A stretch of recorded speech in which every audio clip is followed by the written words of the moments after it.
Rookie of the Year, and one game at a time. Hello, everyone, and welcome to Let's Talk Raptors. I'm your host, Atisham. My channel where you get reviews, analysis, predictions, and hot takes on all things Raptors, as well as some NBA.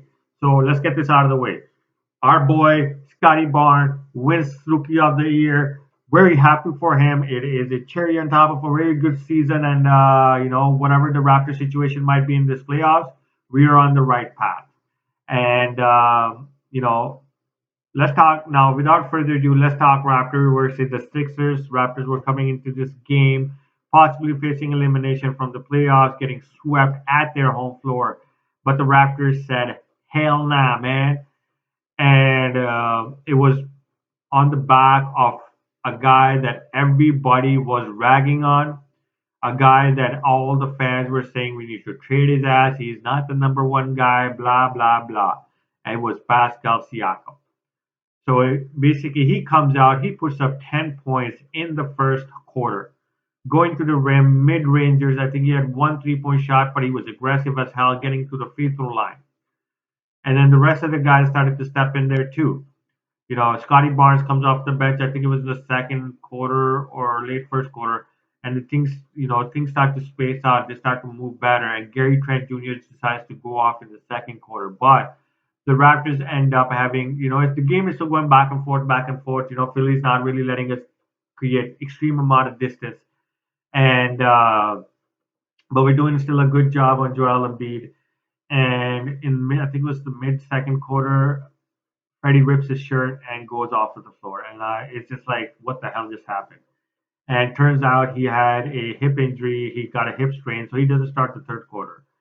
And I'm not saying we don't need Freddie, and I don't think anybody should ever get hurt, but it turned into something that something horrible for us, turned into something that resulted in something a bit positive in the end of it, which was that Nick Nurse ended up finding a lineup that helped us against Tobias Harris, against Tyrese Maxey, against James Harden, because he went to, I think it was Scotty Barnes, Pascal Siakam, Precious Achua, or OG Anunoby, one of the guys, Chris Boucher and Thaddeus Young. And with the length, Tyrese Maxey couldn't do shit. With the length, Tobias Harris couldn't be physical anymore. With the length, James Harden was struggling getting to the bucket, and everything was going in the Raptors' favor. Even though the Raptors were struggling offensively, the Raptors still was able to defend very well, which kept them in the game. So the Raptors ended up,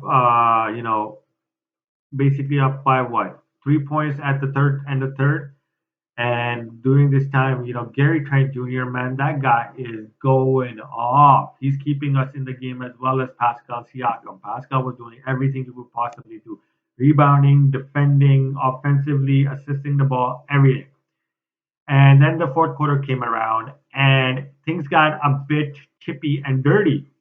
And basically, I think the Raptors just put their foot on the gas in a sense, and didn't break. There were, plays where the ball was turned over, this and that, but the Raptors got back on the defensive end, and Pascal put up 15 points in the fourth quarter. Was it 15? Let me see. Hold on. Give me a second, guys.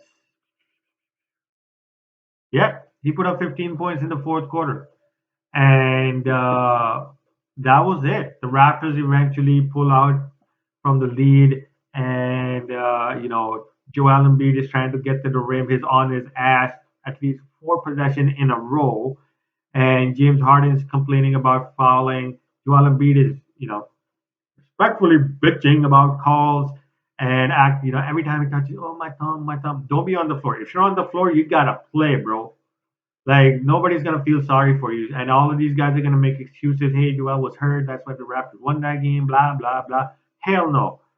Our guys have been hurt, and nobody's made excuses for Philadelphia. Okay, they've been saying, "Hey, Philly won. Philly's the better team." Blah blah. No, Joel Embiid was on the floor. He should be playing, and that is the end of it. He's complained the shit, and then this is why a lot of people asked me why I hate on Joel Embiid, and it's things that he does in the game. So he got a free throw. He's lying on the floor, and then he's doing a humping, or a Generation X, you could say, for those who are WWE, um, you know, thing. whatever that's called, the move.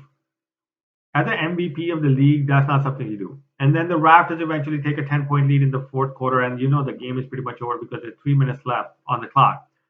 Pascal Siakam calls a timeout and half court. Joel Embiid decides to, while Pascal is calling a timeout, decides to go in with an elbow into Pascal Siakam's gut.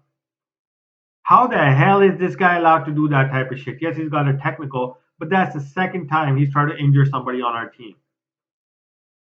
Then, on the other side, right after the timeout, he decides to push OG Anunoby, and OG is not the type of guy that takes that shit, so he pushes back. And basically, OG gets the tech, but this guy doesn't get anything out of it. And then basically Doc River decides that his guys are becoming a little bit a bunch of bitches and puts them on the bench. So this is why I don't respect Joel Embiid. This is why I don't respect the Philadelphia 76ers. There's a limit between aggression and toughness and dirtiness. And what Joel Embiid does is dirty, immature, and which is why I would never want him on the Raptors. And yeah, so that's pretty much it, guys. The Raptors took up 10-point lead by I think it was the third 3 minutes mark, and it was over at that time, and it was on the back of Pascal doing mid rangers, getting to the rim. He was fouled like crazy, but he was finishing, and he had this one play where he dribbled into the double team and then passes it out to OG Anunoby, who nails the 3-pointer and puts us up by. I think that was a shot that put us up by 5 or 7 in like the mid fourth quarter, and eventually we just start building on it because Pascal says, "Hey, fuck no, I ain't losing this game," and to get us to the finish line. The Raptors win this game. I forgot what it was.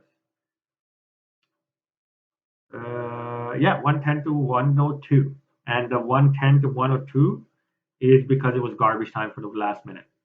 We had at least won this game by 14 points, and that's without Freddie Van Vliet on the floor for us. So, guys, the Raptors finally pull one out, and there's certain key takeaways you can take from this game. It seems like Nick Nurse has figured out a better strategy, even though I think the 76ers will find a way to go around this. But defensively, Nick Nurse figured out that instead of just, doubling Joel Embiid when he catches it on the, um, for the whole game when he catches it or when he starts to dribble. You got to mix it up. Sometimes you do it when he catches it. Sometimes you do it when he, is starting his dribble or trying to get to the rim and this and that. And try to hurry him up because when you hurry him up, he makes a lot of dumbass decisions because that's the type of person he is. And that's what it resulted in him turning the ball over a lot of times. The Raptors getting transition buckets. I think the Raptors had 20 points today in transition as well as second chance points. And yeah, so defensively, the Raptors have figured something out against Joel Embiid, and it's helping us, especially defending the three as well. Yes, there were some still open corners threes today, but we were still rotating better and be able to intercept the passes. The second key takeaway is, guys, I told you guys you cannot judge a person off of one game. So I'm not going to judge Siakam off of just this one game either that he is that star we need. Let's see what he does in the next game. Most of us forget this guy picked up a ball 10 years ago. So, and this is the first time where he's healthy. He has had a consistent season. And this is the first time he is in the playoffs as the number one guy. So you got to give him that time. He is not like Trey Young, Luka Doncic, Scotty Barnes, or these guys who, have played basketball this way their whole life. So they're used to coming into the playoffs. No, you got to give this guy some time to develop. Let's see what he does in the next game. He showed up today. He put up 34 points, 8 rebounds, 5 assists. That is a damn good game, and he deserves our praise for it, and he deserves us to keep believing in him until he proves us otherwise. He hasn't done that. He put up 24 points in the second game. He put up 18 points in the first game. The only bad game he had, especially getting double teamed by Joel Embiid, Tobias Harris, Reed, all of those guys, putting up those points is damn good. And we forget these things for Pascal. So the key takeaway is we gotta support this guy. He will make it, even if he doesn't make it to the number one guy, like as in the last minute shot taker. He's still that number one guy who can put up 34, 40 points, and then we can have a closer. That we don't need the closer to be our best player. And then the third key takeaway, guys, I have is that the Raptors are in this series until they decide to throw in the towel, because There's only teams like these are the teams that make history. Like Detroit Pistons, not having a superstar, won championships. I'm talking about 2000 superstars, 2000 Detroit Pistons, right? The and the grit and grind in this team gives me the belief that this team will make a comeback.